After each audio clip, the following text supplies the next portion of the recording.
예. 기억. 집에서도 읽어보고도 그래. 집에서 읽어보셨어요? 읽어봐요. 야, 대박. 읽어보셨는데 어떠셨어요? 근데 기억이 없어요. 그러니까 뭔가 꼬리가 이렇게 뭐가 시작이 되면 하는데. 네, 그렇죠. 그렇죠. 집사님 혹시 지난주 혹시 기억? 제가 설교를 못하는 거죠. 아니, 이게 저는 어느 정도 이게 좀 기초가 쌓여야지 그게 되는데. 네. 그러니까 바닥이니까. 지난주는 이제 예수님의 그 메시아의 그 세 가지 직분이 전통적으로 이제 우리가 보는 이제 메시아 직분론이잖아요. 그 이제 왕, 제사장, 선지자, 왕. 선지자는 선지자는 주로 이제 가르치는, 네. 선포하는, 가르치다라기보다는 선포하다는 낫겠죠. 선포하는 직임으로서의 기름 부음을 받은 자고, 예수님이 그 메시아로서 선지자 사역을 감당하셨다. 근데 그 가르침이라는 개념이 사람은 가르쳐서 안 된다. 그건 모방이다. 네, 그 가르쳐서 무엇인가 이렇게 전해가지고 밖에서 하는 소리죠. 전해가지고 어떤 그 사람을 변화시키는 존재가 아니라 가르침은 모방이다. 그러면 가르침 말고 무엇을 우리가 그 진리를 받을 수 있냐? 성령. 그 문제를 이제 사실 논한 거였거든요. 그래서 제 개인적으로는요, 물론 저도 이제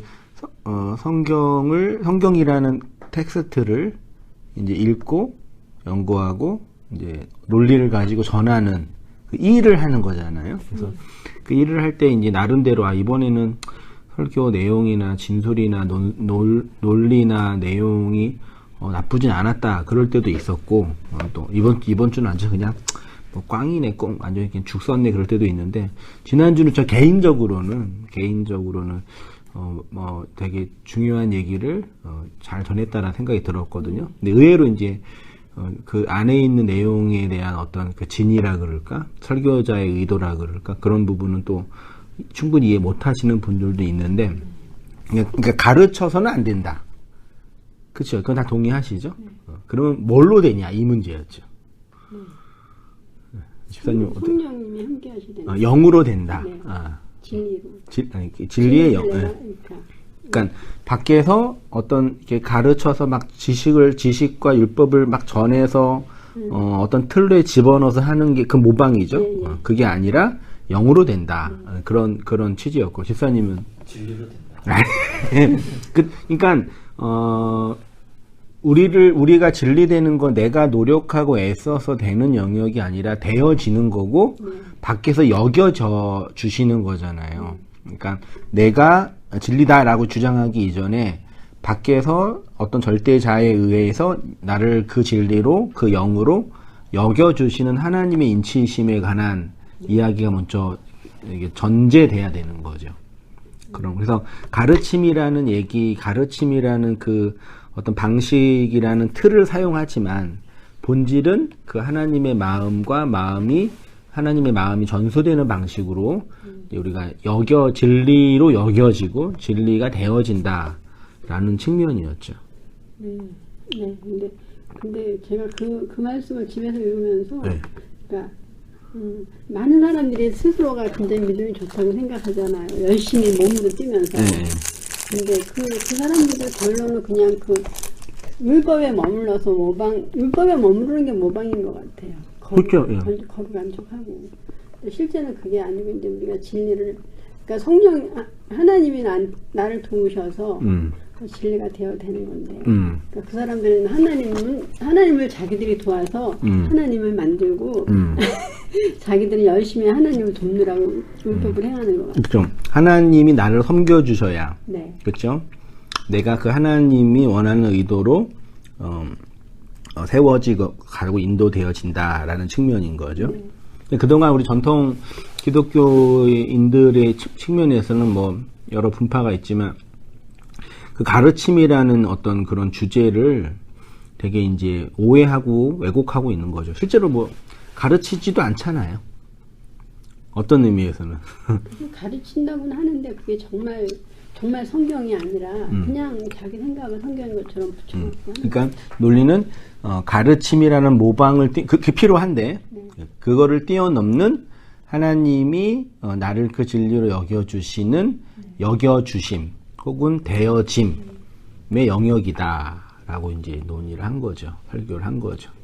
그렇죠? 그래서 이제 우리 집사님은 그 진리의 영이다라는 측면으로 결론적인 어꼬로 말씀하신 거고 우리 전 집사님은 그러니까 그 목자 해가지고 예수님이 이제 양이 제 각기 갈로 뭐 가지만 뭐 내 음성을 아는 양들은 따라온다고 하잖아요. 그게 이제 그 마음인 것 같아요. 그러니까 저도 한 마리 양으로서 제 갈 길을 모르고 그냥 가는 거거든요. 제 생각대로 그냥. 근데 진짜 절대자의 그 끄는 힘이 저도 모르게 끌려가야지만 그게 진리가 된다고. 아니 그 길로 가야 하는 거지. 진짜 누가 절대적으로 이렇게 외부적인 뭐 힘이 없으면 하여튼 힘이 없다고 가정을 하면 저는 그냥 제 갈 길 가는 것 같아요. 그냥. 만약에 그게 말씀이 없다면 제가 말씀이 그 길이 하나님의 길이라고 생각을 못하고 그냥 있는데 그냥 어느 틈에 보니까 딸려가고 있는 것 같아요. 그러면 집사님의 인생 역사 속에서 내 밖에 있는 하나님이신 그 절대자가 나를 이끌고 당신이 원하는 그 길로 끌고 가시는구나를 확인하고 경험하고 고백하고 배우고 인지하고 있으신 거죠. 근데 그게 또 막상 얘기로 이제 풀자고 하면 좀 어려운 부분이 있는 것 같아요. 말로 이렇게. 그냥 내가 그렇게 되어진 부분을 아는 거랑 내 마음속에 그 내용이 있는 거는 또 그걸 또 말하는 방식은 또 다른 원리잖아요. 그렇죠? 어쩔 때는 그렇게 생각 들 때도 있고 어쩔 때는 또 아닌가 보다 생각 들 때도 있고 솔직히 그래요. 그래요, 저도 그래요. 그러니까 아닌가 보다는 어떤 의미에서 아닌가 보다예요? 아닌가 보다는 이제 좀 이렇게 뭐 지치고 확신이 떨어질 때 말때 그런 게 있어요. 그럼 하나님이 날 인도하지 않으신가 보다? 그것보다는 너무 힘들게 이끄신다 이제. 그럴 때는 약간 벗어나고 싶은. 그거는 하나님이 내 인생을 아주 밀접하고 예민하게 관여하고 간섭하고 있다라는 또 다른 측면의 고백인 거죠. 내가 내 입장에서는 난 힘들고 어렵다라는 걸 고백하는 거지만 밖에서 본다면 어떤 하나님이 절대적인 어떤 힘을 가지고 내 인생을 당신이 주권으로 끌고 가고 계시다라는 걸 고백하는 거잖아요. 내가 그걸 감당하고 받아들이는 게 힘든다라는 고백은 내 개인의 고백일 뿐인 거지. 실제로 전제는 그게 있는 거잖아요. 되게 중요한 그런 일이 있을 때마다 약간 깨달음 같은 게 더 하나씩 이렇게 느끼는 게 있어요. 그러니까 저번 이렇게 중간중간에 삽입된 이렇게 말씀에 이제 뭐 그게 있던 것 같은데 고난은 뭐 배운 고난당한 것인 내게 유익이라 이로 인해 내가 주의 일례를 배우게 되었나이다. 예, 그 유익이란 말이 이상하게 편하면 깨달음이 없는 것 같아요. 이상하게. 근데 이제 그런 거 뭐 이렇게 살면서 여러 가지 경험하면서 어떻게 보면 좀 안 좋은 쪽으로 경험하게 되면서 좀 이렇게 깨달음이 그나마 편할 때보다는 확 이렇게 오는 것 같아요. 그런 부분에서 하나님이 나를 간섭하시고 인도하신다라는 걸 이제 알고 고백하게 되신다라는 말씀인 거죠. 그래서 저도 이제 가르침이라는 게 되게 중요하고 어떤 공동체나 인간 사회는 그 모방이라는 내용을 통해서 뭐 간습이든 전통이든 정통이 되는데 이제 요는 그 정통 인간들이 합의한 그 정통이 하나님의 그 진리는 아니라는 얘기죠. 우리가 그걸 간과해서 정통을 붙잡고 있으면서 진리를 붙잡고 있다라고 착각해서는 안 되는 거죠. 그 진리 바깥에 있는 진리와 우리 안에 세워지는 진리는 우리 개인의 그 지금 집사님 우리가 고백하고 있는 것처럼 우리 인생의 전 과정 속에서 우리의 호몰로게오를 통해 흘러나오는 내용인 거죠, 사실은요. 그래서 어떤 의미에서는 그럼 진리가 뭐야? 라고 할 때 이거는 이거야 라고 논리를 말할 수는 있지만 그거는 답이 될 수 없죠. 그렇죠. 우리가 각자 인생 하나님이 주신 인생으로서의 역사 시간, 삶의 과정에서 그 하나님의 언약들이 하나하나 세워지는 것들을 성경이라는 텍스트를 근거로 삶이라는 내용으로 확인해 가는 거니까요. 그래서 뭐 배움도 필요하고 논리도 필요하지만 살아가는, 그래서 산다는 것도 24시간 사는 게 사는 거 아니잖아요. 그렇죠. 저는 저도 이렇게 일을 하는데 이렇게 시간이라는 게 우리 지난주 뵀잖아요. 금요일 날. 네. 또 이번 주 뵀잖아요. 근데 그 시간을 생각해 보면은 물리적으로는 일주일이 지나서 만난 건데 질적으로나 내용적으로 보면은 또 어제 뵀다 오늘도 뵌 것 같아요. 저 개인의 어떤 이 말씀과 진리를 추구하는 시간의 영역으로 본다면 저는 그러니까 시간 오래 산다고 많이 사는 것도 아니고 조금 산다고 조금 사는 것도 아니죠. 그 크로노스의 하나님이 구속이 이루어지는 시간은 어떤 천년이 하루가 되는 어떤 그런 영역인 거니까. 그래서 그런 부분에서 하나님 가르침, 인간의 가르침, 그게 바울도 결국은 그 선생은 많이 있지만 아비는 없다. 그 아들의 씨를 건네주는 그 그리스도의 말씀은 인간이 인간이 의도를 가지고 건네줄 수 있는 그런 어떤 그 인간의 의도성에서 나올 수 있는 게 아닌 거죠. 정말 하나님의 초월 그리스도의 능력 안에서 이루어지는 거고, 우리 공동체나 모임이 그런 하나님이 일하시는 내용들을 열어놓고 그것들을 기대하면서 말씀이 이끄시는, 진리가 이끄시는 내용으로 흘러가는 게 개인으로도 그렇고 공동체로도 그렇다라는, 저는 개인적으로 그런 생각이 또 들었어요. 이렇게 말씀 정리하면서 이렇게. 네, 지난주 말씀은 그냥 한번 쉐어링 한 거고요. 네, 오늘은 창세기 5장 1절부터요 3절까지로 한번 잡아봤습니다. 같이 한번 읽어보시겠습니다. 시작. 이것은 아담의 계보를 적은 책이니라. 하나님이 사람을 창조하실 때에 사람의 모양대로 지으시되 남자와 여자를 창조하셨고, 그들이 창조하던 날에 하나님이 그들에게 복을 주시고 그들의 이름을 사람으로 일컬으셨더라. 아담이 130세에 자기의 모양 곧 자기의 형상과 같은 아들을 낳아 이름을 셋이라 하였고, 1절에 이것은 아담의 계보죠. 계보가 우리나라 말로 뭐예요? 족보죠. 계보가 족보겠죠. 적은 책이래요. 네. 아담의 계보를 적은 책. 한번 우리 전시관 읽어주시죠. 1절에 이것은 아담의 계보를 적은 책이니라고 합니다. 아담의 계보는 곧 예수의 계보입니다. 아담은 예수를 대표하기 때문입니다. 그리고 이 계보는 육체의 계보가 아니라 영적인 계보입니다. 바울이 디모데를 아들로 낳은 것처럼 그리스도를 통해 교회가 나는 영적인 계보입니다. 성경은 예수 그리스도를 통해서 나온 하나님의 아들로서 교회의 출생에 관한 책입니다. 따라서 아담의 계보는 그리스도의 계보이며 그리스도의 계보는 교회의 계보입니다. 교회의 계보는 누구의 계보예요? 그리스도의 계보. 교회. 예, 제가 이제 논리를, 그러니까 아담의 계보는, 아담은 오실자의 표상이니까 그리스도의 계보죠. 그럼 그리스도의 계보는 교회의 계보라고 표현했죠.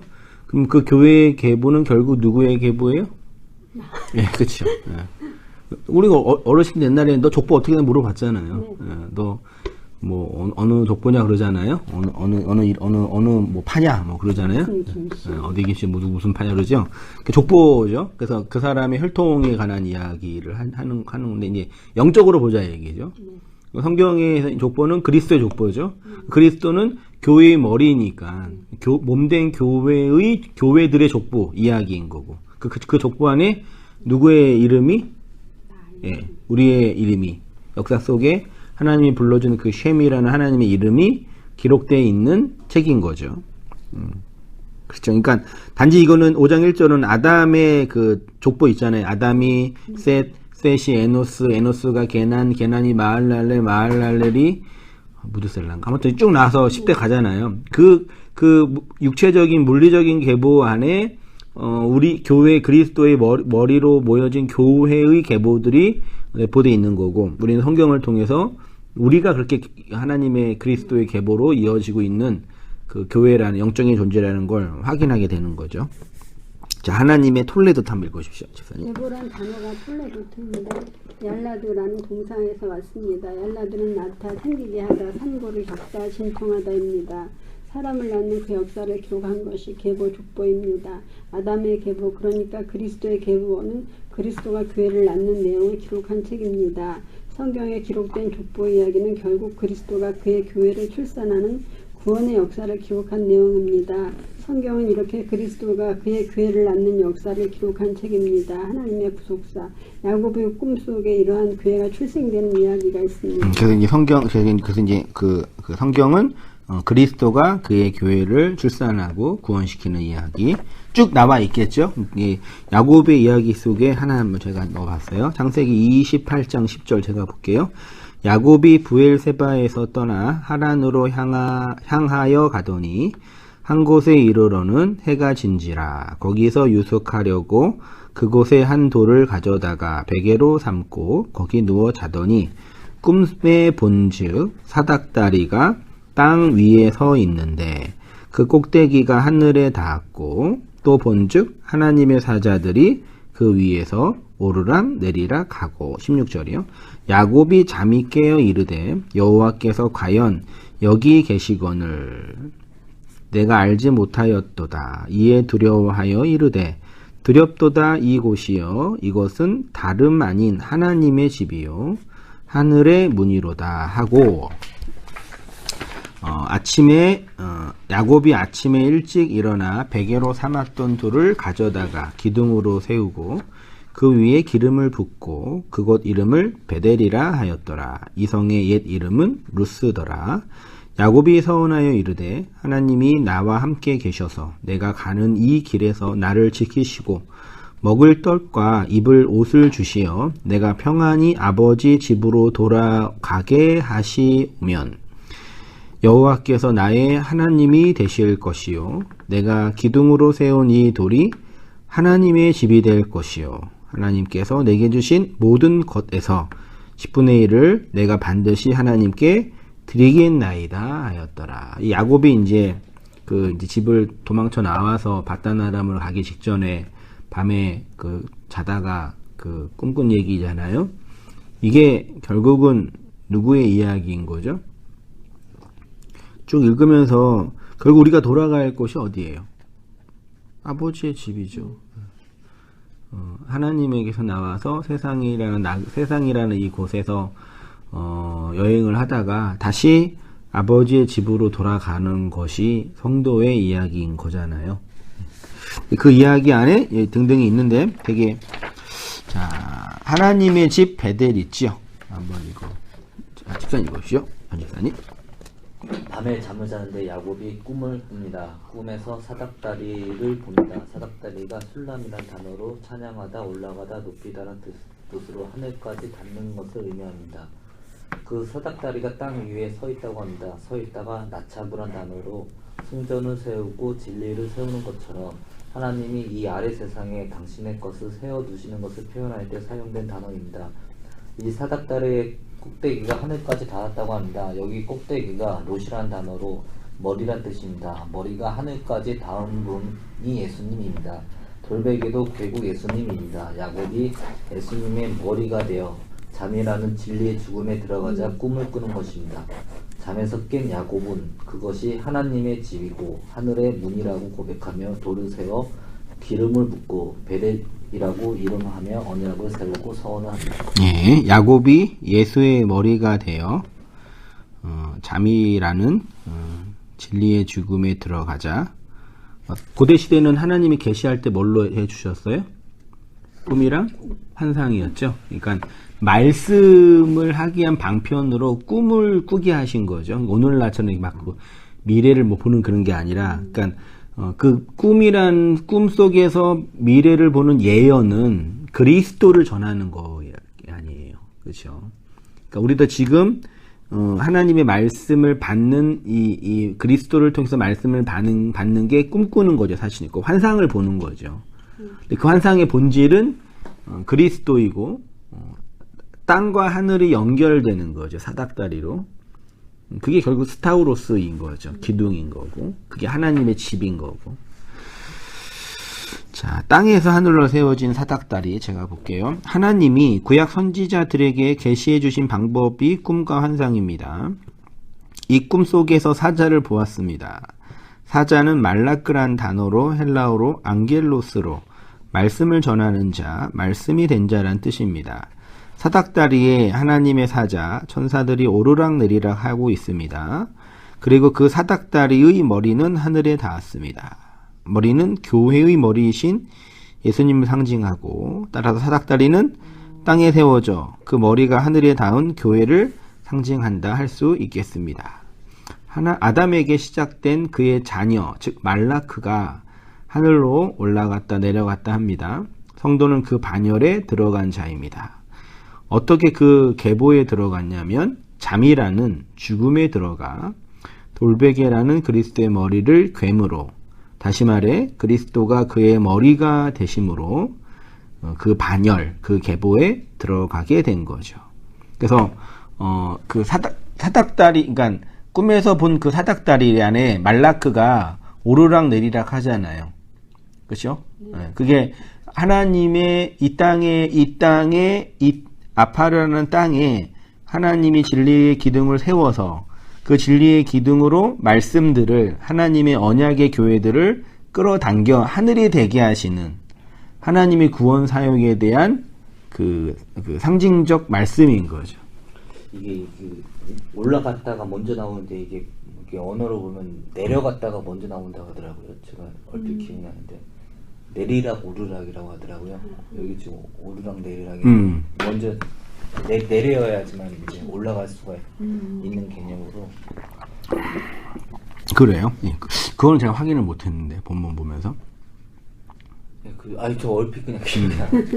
먼저 내려가야지 올라갈 수 있다. 언어에는 아무튼 그렇습니다. 그래서 이제 그 교회의 그러니까 야곱이 꿈속에서 자신의 미래됨의 현실을, 진리됨의 내용들을 그 꿈이라는 환상 속에 말씀 속에서 본 거죠. 그리고 그곳이 하나님의 집이라는 거, 교회라는 걸 확인하게 된 거죠.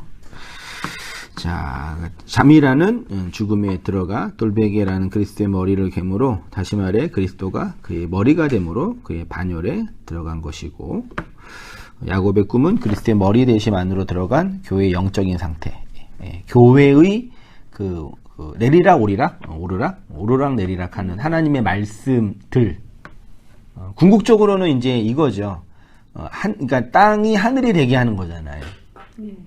하나님의 구원 계획은 이 땅에 있는 하나님의 백성들을 그 진리로 끌어당겨서 하늘 되게 하는 거잖아요. 궁극적으로는, 결론적으로는. 그럼 이제 그 내용의 말씀들, 말라크가 오르락 내리락 오르락 하는 그 교회의 현실과 내용을 지금 보고 있는 거죠. 자, 예수 그리스도의 계보, 읽을 수 있게, 예수 그리스도의 계보요? 성경은 이렇게 그리스도의 머리 되심으로 말미암아 그의 교회가 그리스도의 계보의 반열에 들어가는 이야기입니다. 그래서 올라가는 것과 내려가는 것으로 그 계보의 책이 기록되어 있는 것입니다. 내려가는 계보가 기록된 곳이 마태복음 1장에 있고 올라가는 계보는 누가복음 3장입니다. 예, 그 마태복음 1장은 아브라함과 다윗의 자손 예수 그리스도의 계보라. 아브라함이 이삭을 낳고, 이삭은 야곱을 낳고, 야곱은 유다와 그의 형제를 낳고, 쭉 오다가 야곱은 마리아의 남편 요셉을 낳았으니 마리아에게서 누구예요?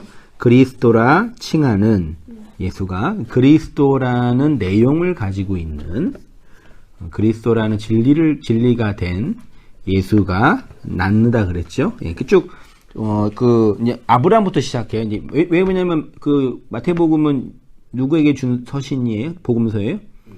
유대인들에게 준 책이니까 노아부터 시작하거나 혹은 아담부터 시작하기보다는 유대인들을 의도적으로 쓴 책이니까요. 그래서 아브람, 유대인의 그 실제적인 조상인 아브람부터 이제 그 계보를 설명하는 거예요. 그 다음에 이제 누가복음에는, 또 달라요. 제가 볼게요. 예수께서 가르치심을 시작하실 때 30세쯤 되시니라. 사람들이 아는 대로 요셉의 아들이니, 누가요? 예수님이요. 요셉의 위는 헬리요. 그 위는 마따시요. 그 위는 레위요. 그 위는 멜기요. 그 위는 얀나요. 다 읽어보셨나요? 성경 읽으실 때? 그 위는 요셉이요. 그 위는 에노스요. 제가 중간에 빼먹었어요. 다 위예요. 그 위는 셋이요. 그 위는 아담이요. 그 위는 누구예요? 그 마태복음은 아브람부터 시작하거든요.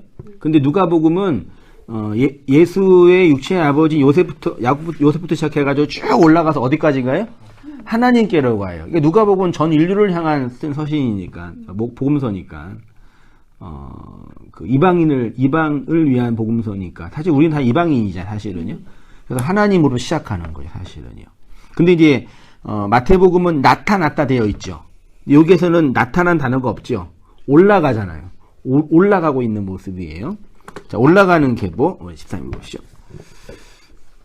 마태복음에 내려오는 족보라고 한다면 누가복음은 올라가는 족보입니다. 23절에 예수님은 요셉의 아들이라고 하면서 그 위는 라는 어구가 반복되고 마지막에 아담의 위는 하나님이라고 합니다. 그런데 원문에는 그 위는 이란 단어가 없습니다. 대신 예수님이 요셉의 아들이 뭐예요? 이게? 어디 있어요? 아들. 요셉의 아들이니. 예. 아들이니. 죄송합니다. 이런 오타. 아들이니에 연결됩니다. 쉽게 말하면 요셉의 아들이 예수이고 헬리의 아들이 요셉이고 마따스의 아들이 헬리라는 것이 연결됩니다. 그래서 마지막에 하나님의 아들이 아담이오까지 가게 되는. 그러니까 원문을 보면은요, 위라는 단어가 없어요. 그러니까 어디에 연결되어 있냐면요, 그 맨 앞에 보면은 그 요셉의 아들이니 돼 있죠. 그러니까 예수님은 누구의 아들이라고요? 그 요셉의 아들이니까 예수의 위가 요셉이란 뜻이에요. 그러니까 이 앞절에는 요셉의 아들이 되어 있고 그 다음에 요셉의 위는 헬리 돼 있잖아요. 그러니까 요셉의 위는 헬리란 얘기는 헬리의 아들이 요셉이라는 거죠. 그러니까 그러니까 아들을 먼저 얘기해 놓고 위로 들어간 거예요.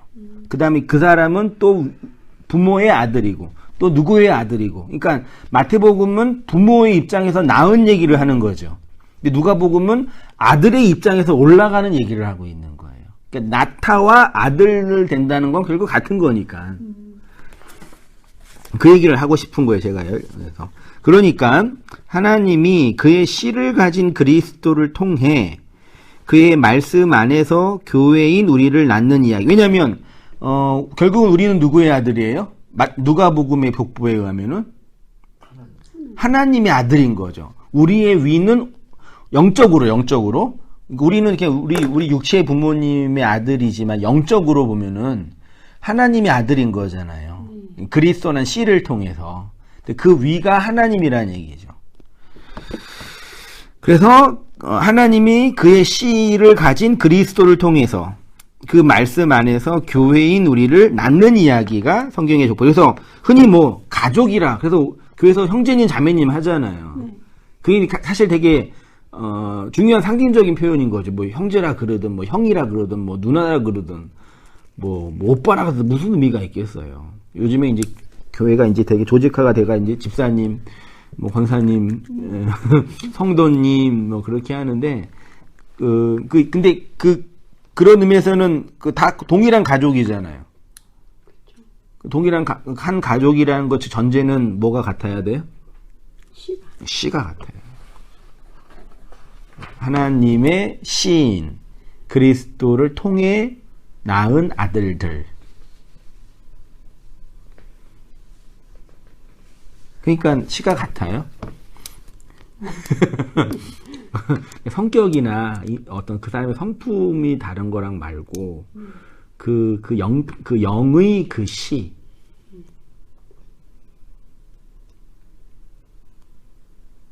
같은 진리를 다 같이 갖고 있다는 거잖아요. 그러니까 성격은 달라도 유전자는 그 아버지의 씨잖아요. 그것이 우리를 이 땅에서 교회로 있는 모습의 한 부분이라는 얘기죠. 참 유전자 검사 하잖아요. 육체적으로는. 네. 이렇게 영적으로도 유전자 뭐 검사하시는 방법이 없나? 뭐 긴가민가 할 때가 많아가지고. 근데 그걸 이렇게 얘기를 하다 보면 좀 느껴지잖아요. 저 사람은 나하고 참 많이 비슷한 생각을 하고 있구나. 하나님에 대한 생각이. 그러니까 우리가 이제 얘기를 할 때 나랑 좀 잘 통한다 이런 측면과 나를 잘 한다라는 측면에서 이게 인간적으로나 성격적으로 좀 통한다라는 거랑 더 이 영적인 것과 진리적인 부분에서는 또 다른 영역이거든요. 근데 우리가 오해하는 게 뭐냐면 인간적으로 통한다는 어떤 그런 개념을 영적으로 치환해가지고 이렇게 진리로 수납을 해버리는 거예요. 그러니까 딱 보면은 그냥 인간적으로 비슷하거나 우리 인간적으로 친한 분 많이 계시잖아요. 이해하는 어떤 그런 관계인데 그거를 진리라는 측면에서 우리가 이해한다면 오해할 수 있단 말이죠. 요거는 우리가 많이 이렇게 좀 분별하거나 이해할 필요가 있는 거죠. 그렇게 생각해 보면은 교회에서 인간적으로 친하지 않기 때문에 굳이 뭐 싸우거나 그렇게 할 필요도 사실 없어요. 어떤 의미에서는. 그래서 이렇게 온땅 교회를 왔다가 가거나 이런 거는 사실 뭐 우리의 인간 현상의 한 부분이니까 뭐 그건 큰 문제가 안 되는데 저 자신과 또 많은 성도님들과 이렇게 말씀 안에서 이렇게 나누거나 우리의 그리스도된 생명들을 나누어 보면은 어떤 느낌이 드냐면 그냥 뭐 누구 설교 들었다. 넌 이 목사 이렇게 얘기했다. 넌 못 들었지 않냐. 그 정도로 어떤 자기가 이해한 어떤 이 복음을 지식 정도의 수준으로 얘기하면서 그 이해 못하는 사람을 심지어 깔보거나 오해하거나. 그러니까 정말 그리스도 중심의 그 복음, 진리 중심의 그 나눔이 아니라 모방된 어떤 내용들을 이야기하는 것에 우리가 많이 저렇게 노출돼 있는 것 같더라고요. 근데 성경에 내 양은 내 음성을 안다고 예수님은 그러셨잖아요. 네. 그러니까 예수님 말씀을 알아들으면은 DNA가 비슷한 거 아니에요? 그렇죠. 네. 근데 그게 예수님의 말씀이 그리스도의 그 말씀이 그 영으로 진리로 증거되어지는 근거지 어떤 그 인간의 권위와 설교자의 어떤 그 권위와 해석의 틀로 만들어진 건지는 우리 뭐 어른들 예를 들어 말씀 가지고 싸울 때 결국 자기 주장과 자기가 이해한 복음적인 측면에서의 어떤 다름을 볼 때 논쟁하는 거잖아요. 그렇죠. 나는 너는 그렇게 보는 건 틀린 거야. 나는 옳은 거야. 이런 거. 우리 목사님은 그래. 이런 거죠. 어떤 목사는 이랬어. 목사님인데. 그게 이제 정통을 자기화해 진리화한 사람의 자기 확신인 거죠. 정통을. 정통이 나쁘다는 얘기가 아니라요. 이 묵시체계에서 정통은 누구예요? 하나님 말고. 그러니까 각자 이게 있는 거예요. 그래서 그 정통 가지고 또 이제 싸우는 거죠. 이번에도 조국 사태 때문에 재미있어요, 세상이. 유시민 씨가 이렇게 한 김경신, 어떤 PB 있잖아요. 그분 녹취부 전문을 뺀 거랑 KBS에서 녹취부 뺀 거 보니까 난 다는 안 봤지만 거의 비슷하다고 해요. 녹취록은 비슷하대요. 근데 뭐가 달라요? 전달된 내용이 그것을 해석하는 틀이 다른 거예요. 그렇죠. 그러니까 같은 사람이 녹취한 건데 한쪽 입장에서는 다른 A라는 이야기가 나오고 한쪽 입장에서는 B라는 이야기가 나오는 거예요. 그걸 보면서 인간 세상은 진짜 놀랍다 생각이 들더라고요. 그러니까 우리는 그런 자기 신념과 관습과 정통을 진리라고 주장하고 싶은 거죠. 거의 많이 그러죠, 뭐. 다 그러죠. 그래서 근데 우리는 그럴 수밖에 없죠. 왜냐하면 인간의 문자로 볼 수밖에 없으니까. 그래서 그 문자가 파괴되어지고 문자를 뛰어넘는 그리스도의 마음과 양식으로 증거되어지는 그걸 이제 진리라고 하는 거죠. 그걸 로고스라는 틀 안에 흐르는 말이라고도 표현을 하는 거고. 그래서 뭐 그런 과정에 이르기 위해서 공부도 열심히 하고 설교도 많이 듣고 토론도 많이 해야 되겠죠. 근데 결국은 내 안에서 내 마음과 역사를 이끌고 인도하시는 하나님의 그 흐르는 말로 우리를 움직여 가시는 거죠. 그게 복음의 본질인 거죠. 그걸 구하는 거죠. 그거는 구할 수밖에 없는 거죠. 찾게 되고 아이테오하게 되고 그걸로만 내가 양식으로 살 수 있다. 그래서 설교를 이렇게 이런 목사 저런 목사 설교를 이렇게 여러 목사 설교 듣는 분도 있잖아요. 그게 좋죠. 근데 그 많은 들음이 결국은 내 안에 흐르는 말이 되어야지 누구를 모방하거나 정통을 붙잡는 어떤 신념이 돼버리면 안 되는 거예요. 자, 뭐하다가 하나님이 그리스도를 통해 교회를 낳으심. 자, 그리고 가운데 이 족보가 요한계시록에 가면은 어떻게 설명이 됐냐면 생명책이라는 그 단어로 설명이 됐어요. 이 구약에서 족보라는 개념, 톨레도트라는 개념이. 이런데 이 생명책이 중요한 이유는 우리가 생명책에 기록되지 못하면 어디 가요?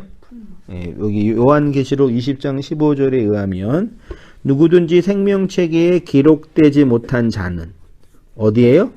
불못에 불호수, 불구멍, 불의 호수에 던져진대요. 이걸 이제 뭐 불이 있는 그 뭐 지옥, 뜨거운 뭐 그런 걸로 얘기하는데 그런 인간들이 만들어낸 그 어떤 개념이고요. 그러면 우리의 이름이 어디에 기록되어 있어야 돼? 문자적으로 일단 보면은 생명책. 그러면 생명책이라는 게 있겠네요. 그렇죠? 그 생명책 기록이 되어져야 되지만 되어져야지 내가 불못에 안 떨어지네요. 그렇죠? 됐죠? 그러면 이제 내용적으로 본다면 생명책이라는 그 책은 결국은 뭐겠냐라는 거랑 그 다음에 내가 기록이 된다면 내 이름이 기록이 된 거잖아요. 그러면 한성민이라는 이름이 기록이 될까요? 아니죠. 그러면 신령? 내 심령이 기록이 돼요? 아닌가?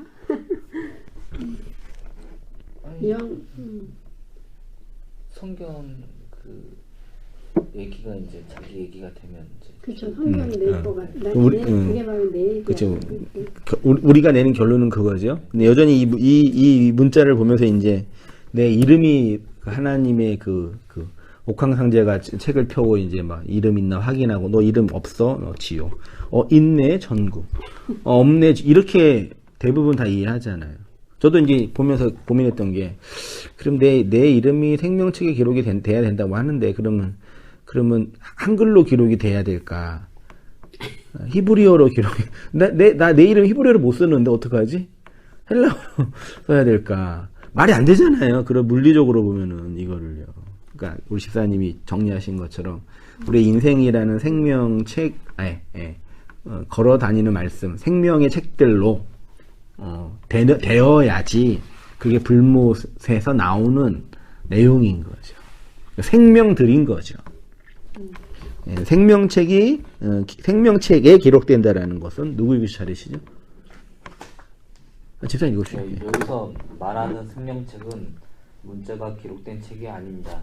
만약에 생명책이 인간의 문자로 기록된 책이라고 한다면 어떤 문자가 기록되었는지부터 시작하여 답하기 어려운 많은 문제에 직면하게 됩니다. 결론만 말씀드리면 여기서 말하는 생명책은 그리스도의 인침을 받은 교회 자신입니다. 그 인침이라는 게 도장 찍는 거잖아요. 인을 찍다. 그게 문자를 확인하는 개념이었거든요. 고대 시대는요. 찍는 거예요. 이렇게요. 이어서 읽으십시오. 진리는 소리로만 오지 않고 문자로만 오지도 않습니다.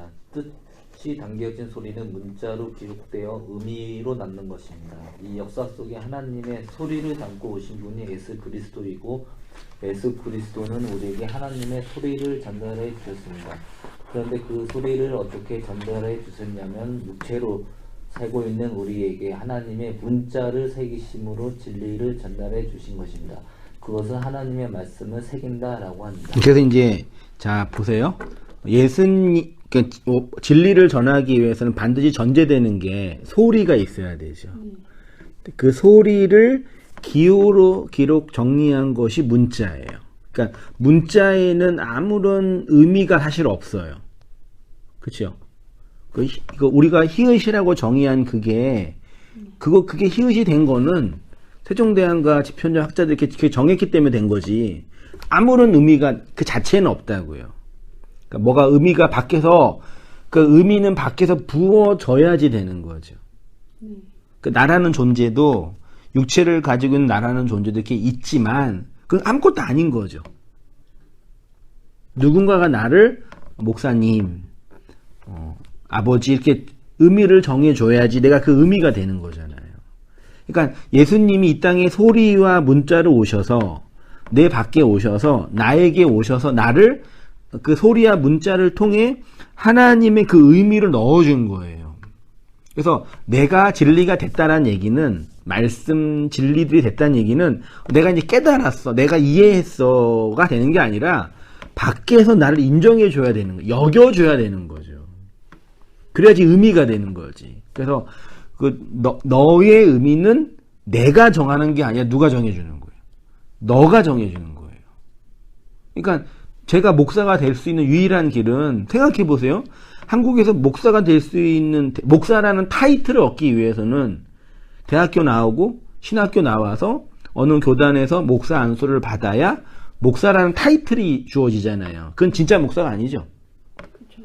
그거는 내가 이렇게 해가지고 어떤 자격을 얻은 그걸 모방한다 그러는 거예요. 제 표현으로는. 진짜 목사는 그런 내가 밖에서 말씀을 가르치고 전하는 직임을 하고 있는 자로서 밖에서 누군가가 당신은 목사입니다. 그래서 목사님이라고 의미를 불러줄 때 제가 뭐가 돼요? 목사가 되는 거죠. 여기 안에서만. 그 나라는 의미는 여기 안에서는 목사가 될 수 있는 이유는 난 목사야가 아니라 난 목사인데가 아니라 목사라고 불러주는 의미자들이 있기 때문에 가능한 거죠. 이게 인간이 신앙을 초월하더라도 인간이 이 세상 속에서 자신의 존재와 가치와 행복을 얻을 수 있는 아주 중요한 포인트예요. 돈 많이 있는데 아무도 없어요. 홀로 그 무인 섬에 떨어졌는데 뭐 수천억 원이 나한테 있어요. 그 의미 있어요? 막 지금 우리가 저 한 1억만 있으면 얼마나 좋을까 이런 말 하잖아요. 우리 인간적으로 내 월급 왜 이렇게 안 올라 이렇게 하잖아요.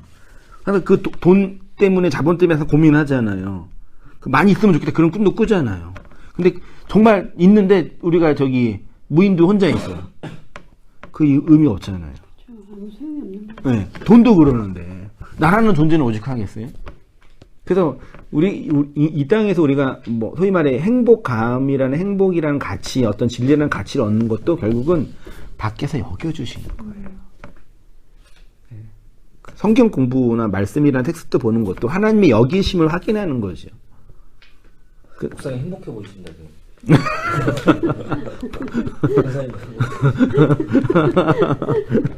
집사님도 행복하게 보여요. 늘 행복해 보여요. 근데 기운이 조금 없는 것 같아요. 금요일날 좀 직장인들 피곤해요. 그러니까 나 행복해 이거는 이런 자기 체면과 약물이고 밖에서 나를 여겨주는 거죠. 그래서 사람이 불행한 이유는 사랑할 사람이 없어서가 아니라 누군가가 사랑해준 한 사람이 없기 때문에 불행하다라고.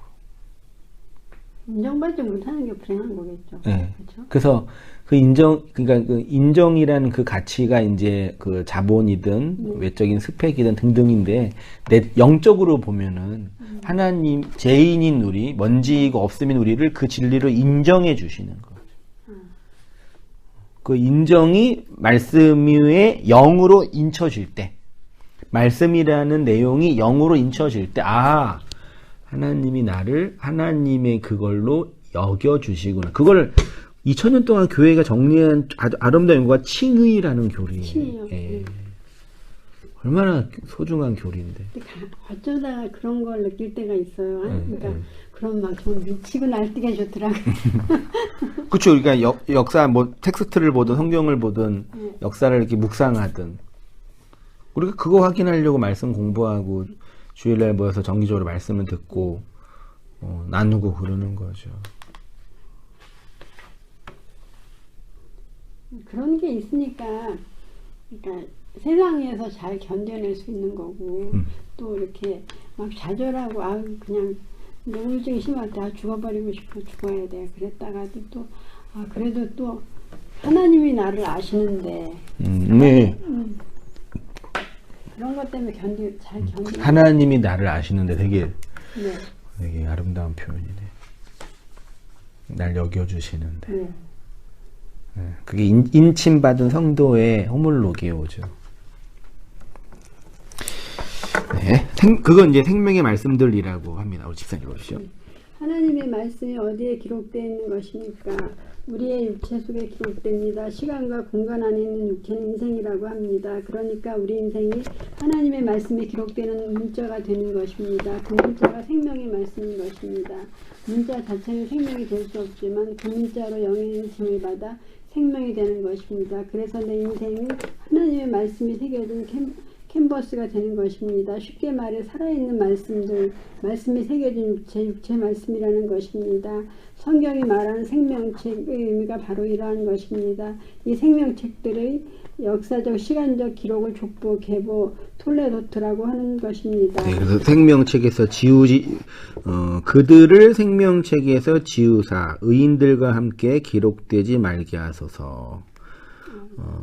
또 참으로 나와 멍에를 같이 한 내게 구하노니 복음에 나와 함께 힘쓰던 저 여인들을 돕고 또 한 글레멘트와 그 외의 나의 동역자들을 도우라. 그들이 생명책에 있느니라. 다 생명책이죠. 이 생명책이라는 지금 우리가 말하는 하나님의 말씀으로 하나님으로 인쳐진 자들, 여겨주신 자들의 역사와 인생인 거죠. 그래서 이렇게 이거를 생명책 역사적 시간적 기록이라고 하면은 사실 우리도 그 말씀이 육신이 된 거 아니에요? 그러니까 예수는 말씀이 육신이 된 거고 우리는 육신이 말씀이 되는 거죠. 그래서 오르락 내리락 오르락 하는 교회의 현실인 거죠. 그래서 제가 그걸 예수님은 말씀 육체고 우리는 육체 말씀인 거죠. 그러니까 차이가 있다면 그거죠. 오시고 우리는 가고. 근데 그 감이 아버지의 품으로 가는 거고. 야곱이 정확하게 그 꿈속에서 다 확인한 거예요. 교회가 탄생되고 흘러가고 완성되는 거를. 네. 4페이지로 가셔서 그래서 이제 이 성경이 그리스도의 계보이고 교회의 계보이고 우리의 계보다 정리하고요. 2절 남자와 여자를 창조하셨고 그들이 창조하던 날에 하나님이 그들에게 복을 주시고 그들이 이름을 사람이라고 일컬으셨더라. 우리 전집사 읽어주시죠. 남자와 여자를 창조하셨는데 그들의 이름을 사람 아담이라고 합니다. 남자와 여자를 묶어서 사람이라고 합니다. 남자와 여자는 자칼과 네케라입니다. 이는 남자인 여자를 만들었다는 것입니다. 남자인데 여자로 오신 분이 그리스도라 칭하는 예수입니다. 쉽게 말해 하나님의 씨를 가진 남자가 이 땅에 여자의 몸으로 오셨습니다. 그분이 예수님입니다. 그런데 그 예수님이 십자가에서 죽으셨습니다. 그 예수의 죽음은 그의 신부를 받기 위한 죽음, 곧 생명의 씨를 뿌리는 죽음입니다. 그래서 하나님의 인간성으로서의 여성 예수가 죽고 하나님의 신성으로서의 그리스도로 부활하여 우리의 진짜 남편이 되신 것입니다. 네, 이러한 경험은 성도에게도 동일하게 경험이 됩니다. 모든 인간은 뭐라고요? 여자예요. 이 땅에 있는 그러니까 진리적인 측면에서는 남자는 그리스도뿐이 없는 거죠. 그래서 여자끼리 사랑하는 걸 동성연애라고 표현하는 거죠.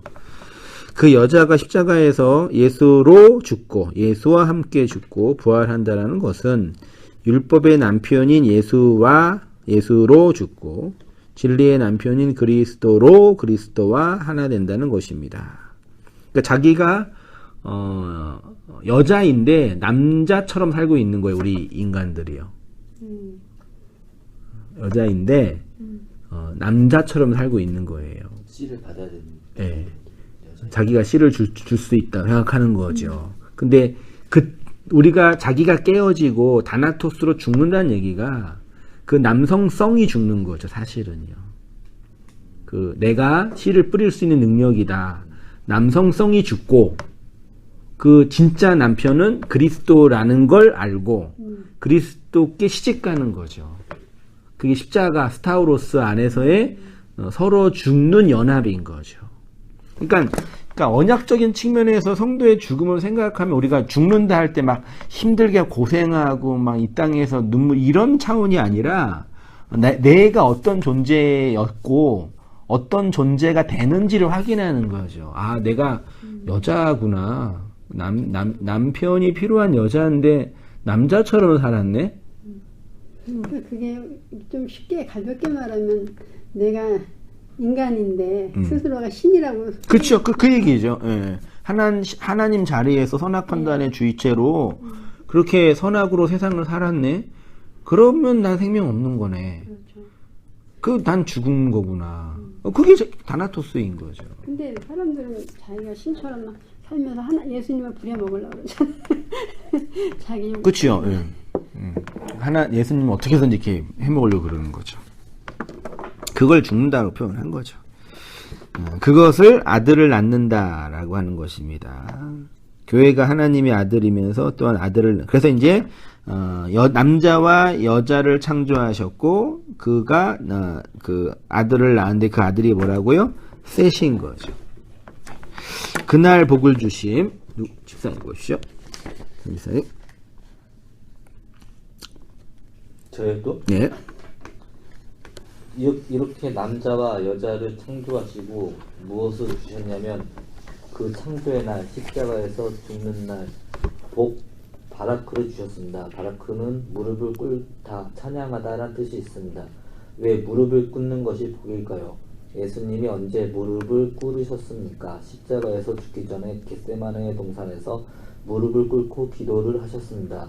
그 무릎 꿇음이 곧 바라크입니다. 이러한 죽음이 곧 복입니다. 네.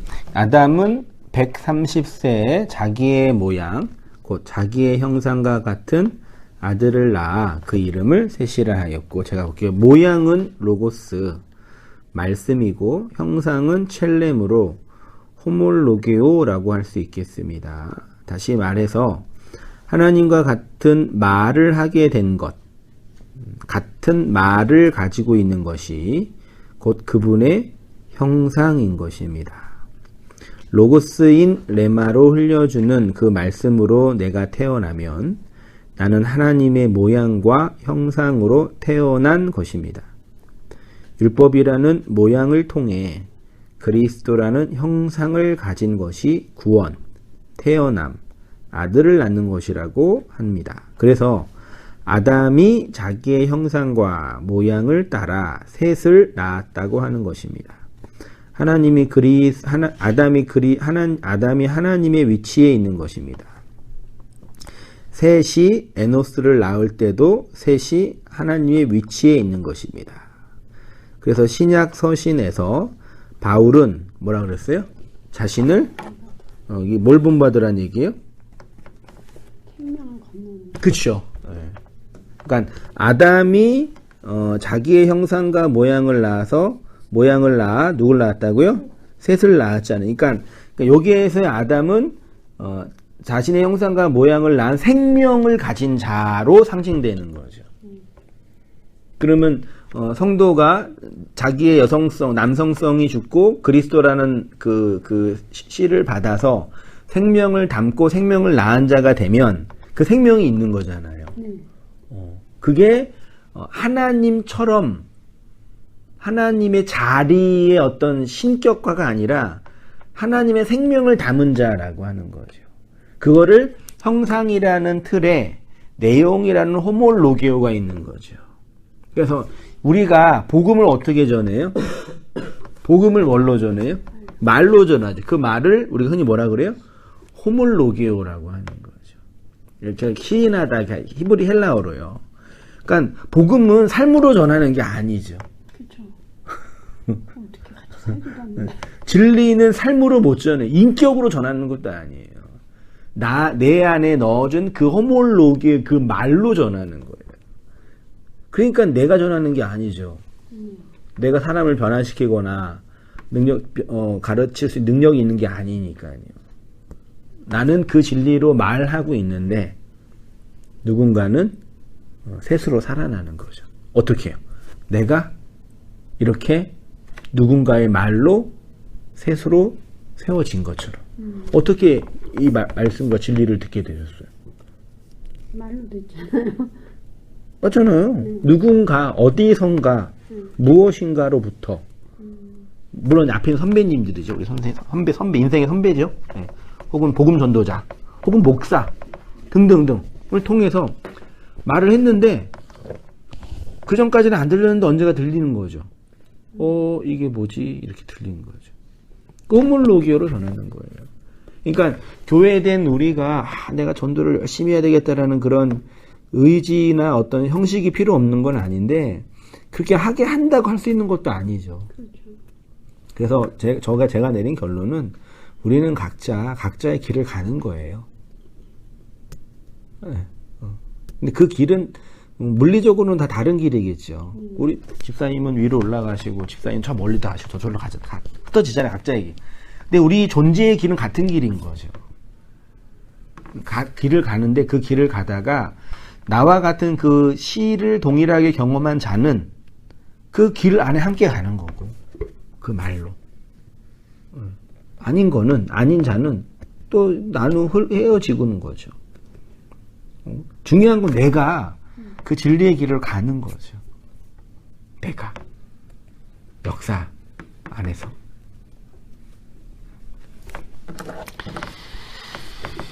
그거를 이제 신약에서 신약 서신서에 쓴 바울은 나를 본받으라고 표현한 거예요. 그러니까 뭘 본받아요? 하나님의 그 생명을 담은 그리스도의 말을 된 아비된 나. 고린도전서 4장 1절에서도 내가 일꾼이다 얘기하다 그 아비된 얘기 하는 거예요. 자, 4장 1절 빌립보서 3장 10절 볼게요. 형제들아 너희는 함께 나를 본받은 자가 되라. 바울의 뭘 본받으라는 거 아시겠죠? 우리도 그 바울을 본받는 거죠. 고전 4장 1절에도 이게 1절의 시작이 어떻게 시작됩니까? 사람이 마땅히 우리를 그리스도의 일꾼이요 하나님의 비밀을 맡은 자를 우리는 뭐라고요? 하나님의 비밀을 맡은 자 하나님의 그리스도 일꾼이다라고 얘기했죠. 나 하나님의 일꾼이야. 나 하나님의 비밀이 있어. 그래 놓고 2절 이하부터 어떤 얘기예요? 쭉 보시면 개고생한 얘기예요. 복음 때문에 고생한 얘기예요. 그래 놓고 마지막에 뒤로 가셔서 14절 보세요. 내가 너희를 부끄럽게 하려고 이것을 쓰는 것이 아니요 오직 너희를 내 사랑하는 자녀같이 권하려는 것이라. 그리스도 안에서 1만 스승이 있으되 뭐가 없다고요? 그러니까 다시 이제 1절로 가면 바울이 지금 일꾼 비밀이라 그랬잖아요. 요거는 복음을 건네주는 위치에 있는 자라고 표현하는데 다시 15절에 와서는 스승이 아니라 아비라고 표현하는 거예요. 그 아비된 나를 본받으라고 하는 거예요. 그러니까 가운데 있는 개고생하는 거는 바울이 물리적으로 육체적으로 고생했던 얘기를 말하는 게 아니라 그 아비된 자의 이 땅에서의 생명 전함의 내용을 얘기하는 거죠. 그러니까 사람들 가르치고 그러니까 가르치는 건요 습관을 만들게 하는 거고 관습을 만들게 하는 거고 전통을 쌓게 하는 거고 정통을 만들게 하는 거예요. 무서운 거 지난주 얘기했는데 무서운 거예요. 뭘 하든 곧 그렇게 법이 되는 거죠. 네. 근데 그거 이제 그 진리라고 믿는 게 큰 문제죠. 사람의 가르치는 게 돼요. 그래서 그런 가르침의 권력으로 학파가 생기게 되고 그 학문뿐만 아니라 모든 권력, 우리나라도 지금 우리나라 이렇게 힘든 게 뭐예요? 정신 없는 게. 검찰이라는 권력, 행정부 이런 권력, 헤게모니 갖고 있는 사람들이 자기의 헤게모니를 지키기 위한 싸움을 하는 거잖아요. 결론은 그거잖아요. 그 인생의 싸움은 다른 거 없어요. 걔들이 왜 싸워요, 지네들끼리. 밥그릇 때문에 싸우는 거잖아요. 이게 폄하하는 게 아니라, 우리도 회사에서 맨날 싸우는데, 다 그것 때문에 싸워요. 너는 많이 했네. 난 조금 했네. 다른 것 때문에 싸운 거 있나요? 이게 이제 국가적 싸움이 되면 뭐가 돼요? 전쟁이 되는 거고. 개인의 싸움이 되면 부부 싸움이 되는 거고. 다른 싸움이 있어요. 자기가 진리라고 믿고 있는 그 정통을 붙잡는 싸움인 거거든요. 그건 선생이 하는 거예요. 그래서 복음은 선생 일을 해서 선생 일을 잘해가 증거될 수 있는 게 아니에요. 그러니까 와, 설교 잘한다. 와, 탁월하다. 와, 사람 많이 모인다. 이건 될 수 있죠. 교회도 크게 할 수도 있고. 크게 할 수도 있어요. 사람 많이 모이니까 제 정도 넉넉할 수 있고. 그건 할 수 있어요. 그건 우리 이 땅 인간의 모습이니까, 그게 나쁜 것도 아니고 좋은 것도 아니잖아요. 근데 우리는 그것에 매여, 그게 그 정통을 진리라고 믿고 있는 게 문제예요. 근데 바울이 분명히 얘기했잖아요. 스승은 많은데, 아비는 없다. 그 씨를 자진 거는, 누구만 하는 거예요. 그리스도만 전하는 거잖아요. 그거를 인정하고, 그리스도의 일하심과 주권 아래서 너와 내가 있음을 알고 사는 거죠. 그래서 16절의 결론이 뭐예요? 그러므로 너희는 나를 본받으라 그런 거죠. 이 아비의 위치에서, 생명 담은 자의 위치에 있는 나처럼 너희도, 그러려면 가운데 뭐가 있어야 돼요? 하나님 말씀으로 말미암는 고생이 있는 거죠. 진리에 의해서 다나토스로 죽고, 남성의 씨들, 내 안에 있는 남성씨, 그 선악의 주체, 하나님 자리 등등으로 표현되는 옛자의 나가 철저하게 해체되어지고 죽어지는 경험 속에서 만들어진 그리스도와의 하나됨만이 아비 되게 하는 거죠.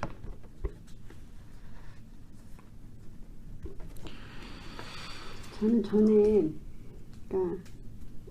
스승은 많지만 아비가 없다는 말씀을 어떻게 혼자서 연구를 했냐면요. 제가 뭘 물어봐요, 교회 가서. 그러면 다 한 번씩 다 해요. 근데 다 틀려요. 다 틀려요? 각자가 자기 친한 사람끼리 좀 비슷한 말을 하고, 각자가 다 자기 감정도 하고 엄청 말이 많아. 근데 나는 정말 그 도움을 필요한데 그런 거, 근데 그런 거, 그 도움을 주려고 하는 것보다 그냥 나 이렇게 많이 알고 있어. 그러니까 집사님이 정말 필요했던 도움은 네. 그 지식과 정보가 아닌 거잖아요. 그렇죠. 그걸 몰라서 힘든 건 아니었잖아요. 아니요, 근데 저는 그때 이 말씀이 너무 궁금했던 거예요. 근데 다 그렇게 자기 멋대로 다 하더라고요. 그래서 그러고 이제 그날 밤에 와서 뭔가 스승은 많고 아버지는 없는 게 뭔가 그러니까 바로 그 상황이었던 것 같아요. 그러니까 정말 내가 뭐를 안타까워하고 궁금해하는지는 알 거 없고, 자기들 난 너보다 잘났어, 난 너보다 아는 게 많아, 그것만 얘기한 게 그랬던 것 같아요. 말씀 들으면서 그거구나. 네, 내가 너를 낳았다. 마지막 집사 읽고 마치겠어요? 저요? 네. 바울이 자신을 본받으라 한 것이 이 뜻입니다.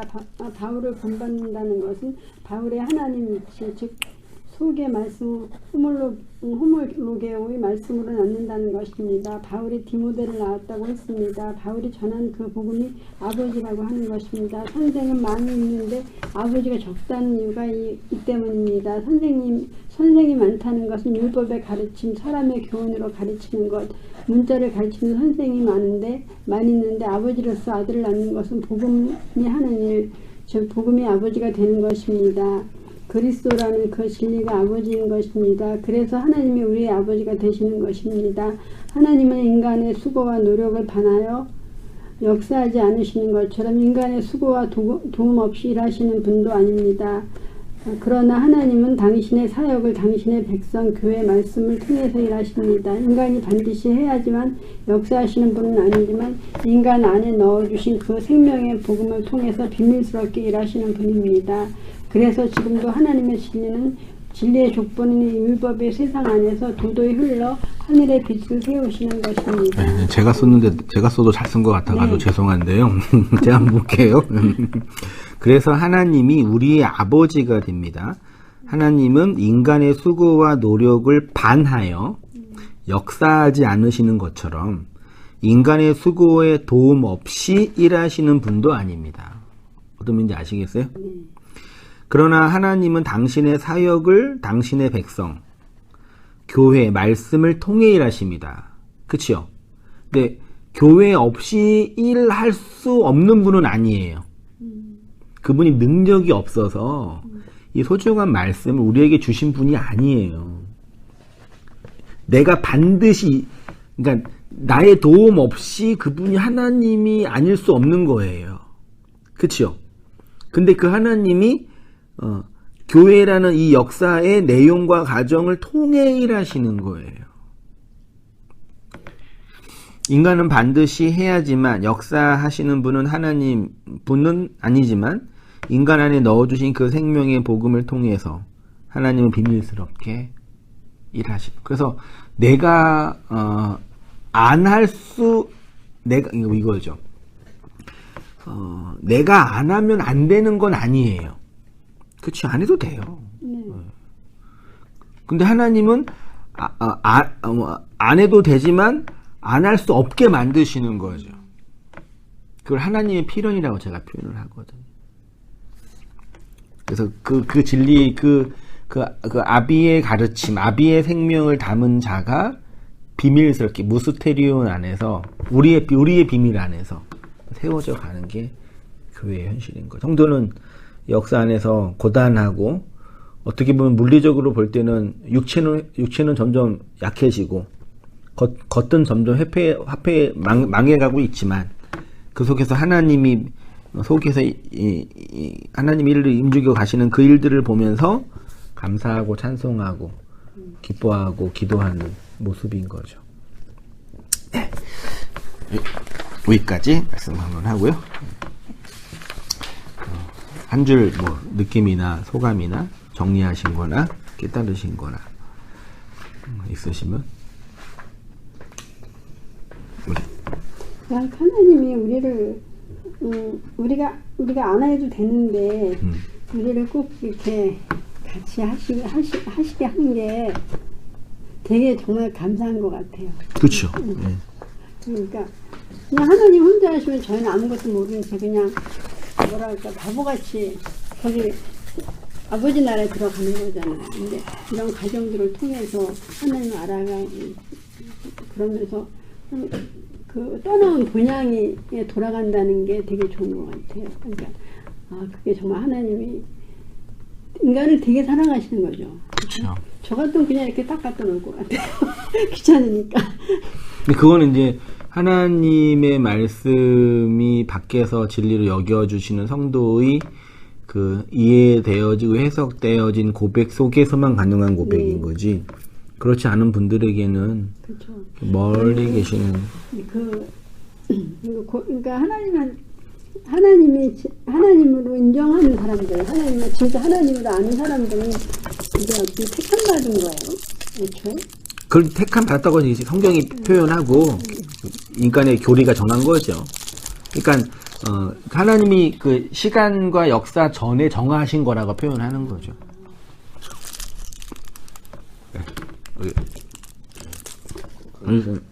전도에 이제 미련한 모습을 이제 전하신다는 게 이제 그 호몰로